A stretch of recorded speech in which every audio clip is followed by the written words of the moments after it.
Kabarnya kulala ada Nini berumur 110 tahun, Matan Kalua, Kabupaten Tabalong itu menerima penghargaan sebagai Lansia Smart Matan Gubernur Kalimantan Selatan dalam peringatan Hari Lanjut Usia Nasional ke-29 Provinsi Kalimantan Selatan tahun 2025 kulaai.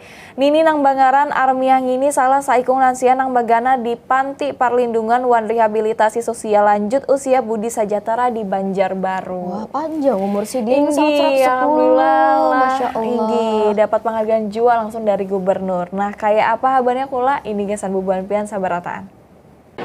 Sekilas, siapa na menyangka umur Nini Armiah ini lebih 100 tahun, pasnya 110 tahun.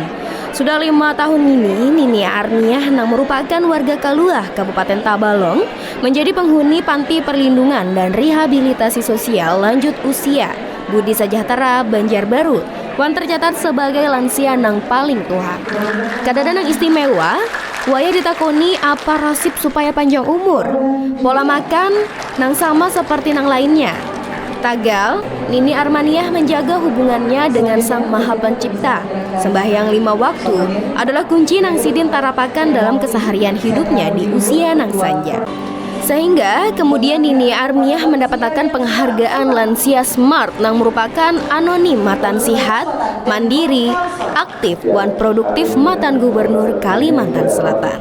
Gubernur Kalimantan Selatan diwakili Kepala Dinas Kesehatan Provinsi Kalimantan Selatan, Dr. Diaudin mengatakan, peringatan Hari Lanjut Usia kada sekadar peringatan seremonia wara.